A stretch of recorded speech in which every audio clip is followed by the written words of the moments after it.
जादुई उड़ने वाला गाउन। पृथ्वी से दूर परी देश में बहुत सारी परियां रहती थी। वहीं एक परी थी जिसका नाम था काव्या परी। काव्या परी के पास बाकी परियों की तरह उड़ने की शक्ति नहीं थी, जिस वजह से काव्या परी की कुछ सहेलियां हमेशा काव्या परी का मजाक उड़ाते रहती थी। यार चलो आकाश की सैर करते हैं, बहुत मजा आएगा। हाँ चलो सभी चलते हैं। अरे काव्या, तुम यहाँ क्या कर रही हो? पता नहीं रानी माँ ने इसे परीलोक में अब तक क्यों रखा है। ना तो तुम हम परियों की तरह उड़ सकती हो और ना ही इसके पास कोई जादुई शक्तियाँ हैं। रानी परी को तो इसे पृथ्वी लोक पर भेज देना चाहिए। ये तो परी होते हुए भी परी नहीं है। हा हा हा। इस तरह कोई भी परी काव्या परी को ना तो अपने साथ घुमाने ले जाती और ना ही उससे ढंग से बात करती। बस सब उसका मजाक ही बनाते रहते थे। हे भगवान, मुझे किस गुनाह की सजा दे रहे हो? मैं क्यों बाकी परियों की तरह उड़ नहीं सकती? आखिर मैं भी तो एक परी हूँ। फिर ये मामूली सी इंसानों वाली जिंदगी क्यों मिली है मुझे? और अगर ऐसा ही है तो फिर मुझे क्यों परीलोक में भेजा आपने? भेज देते पृथ्वी लोक पर। क्यों भगवान, क्यों? तभी रानी परी वहाँ आती है। काव्या को भगवान से यूँ शिकायत करता देख वो समझ जाती है। लगता है आज फिर किसी ने तुम्हारा मजाक उड़ाया है, तभी तो ये फूल सा चेहरा मुरझाया हुआ है। अब आप भी ये सब बोलकर मेरा मजाक मत उड़ाओ। आपसे कितने बार पूछा है मैंने कि आखिर मैं बाकी परियों की तरह क्यों नहीं हूँ। ना तो आपके पास इस बात का जवाब है और ना ही मेरे भगवान के पास। अब जाइए, मुझे अकेला छोड़ दीजिए, मुझे किसी से बात नहीं करनी। काव्या बेटा, यूँ उदास ना हो। वक्त आने पर मैं तुम्हें सब कुछ बता दूंगी और फिर सब ठीक हो जाएगा कुछ दिनों बाद। सुनो सुनो परीलोक की सभी परियां, ध्यान से सुनो। परीलोक के राजा प्रयागसेन ने एक परी उत्सव का आयोजन किया है। इस कंपटीशन में जो कोई भी परियां सबसे जल्दी पूरे परीलोक का चक्कर लगा लेगी, उसकी शादी प्रयागसेन के बेटे कर्मसेन से कर दी जाएगी। साथ ही उसे परीलोक की सबसे शक्तिशाली परी के रूप में सम्मानित भी किया जाएगा। ये सूचना सुनते ही परीलोक में तो जैसे जश्न का माहौल हो जाता है। सभी परियां उस कंपटीशन में जाने की तैयारी में लग जाती है। अरे रिया, तुम क्या पहनोगी कंपटीशन वाले दिन?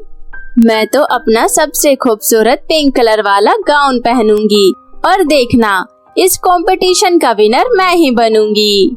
हाँ रिया, तुम तो हवा में सबसे तेज उड़ती हो।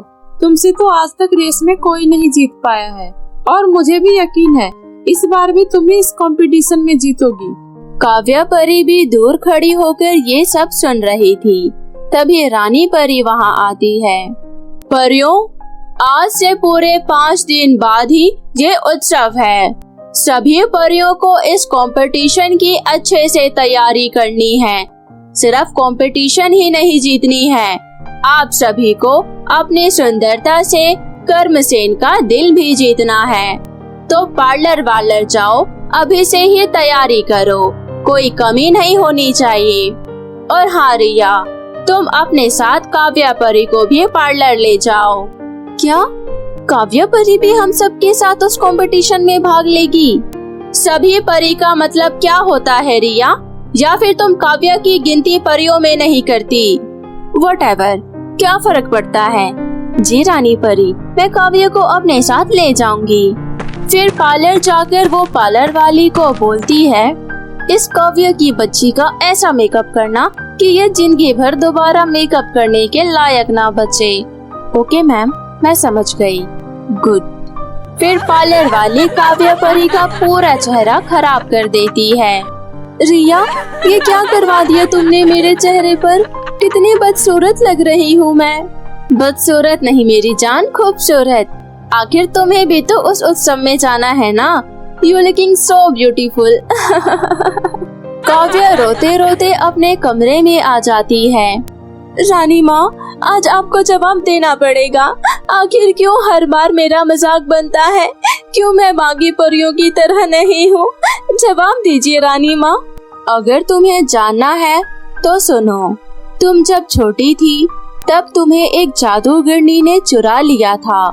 हम तुम्हें उस जादूगरनी से तो छुड़ा लाए, लेकिन तुम्हारी सारी शक्तियाँ चली गई।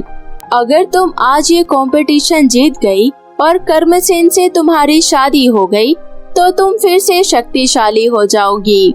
क्यों मजाक करती हो रानी माँ? आपको पता नहीं कंपटीशन आकाश के चक्कर लगाने का है और मैं उड़ नहीं सकती। मैं जानती हूँ, इसीलिए तो तुम्हें ये उड़ने वाला जादुई गाउन दे रही हूँ। ये गाउन जादुई है, इसमें जादुई शक्तियाँ हैं। इसे पहनते ही तुम फिर से उड़ने लगोगी। अब जल्दी से तैयार हो जाओ और कंपटीशन में तुम भी भाग लो। जादुई गाउन पहनते ही काव्या पहले से और भी ज्यादा खूबसूरत हो जाती है। फिर सभी परियां कंपटीशन में हिस्सा लेती है। अरे रिया, ये काव्या है ना? क्या गजब लग रही है। कहीं करमसेन इसे देखते ही इस पर फिदा न हो जाए, क्योंकि उसके इस गाउन के आगे तुम्हारा ये ड्रेस तो कुछ भी नहीं है। हाँ, तुम मेरी दोस्त हो या उसकी? वैसे इस कंपटीशन को तो मैं ही जीतूंगी। आई होप कि ऐसा ही हो।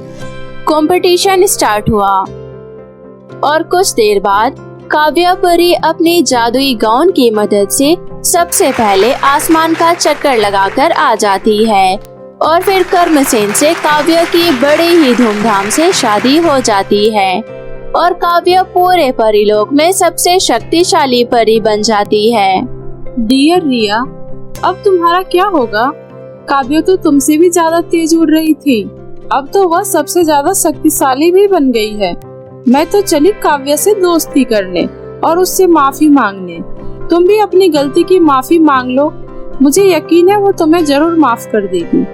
तुम सही कह रही हो डोली। फिर वो दोनों काव्या के पास जाकर उससे माफी मांगते हैं। मुझे माफ कर दो काव्या, मुझ में घमंड आ गया था। I am sorry. कोई बात नहीं रिया, मैं उन सारी पुरानी बातों को भूल चुकी हूँ। तुम्हें अपनी गलती का एहसास हो गया है, यही सबसे बड़ी माफी है।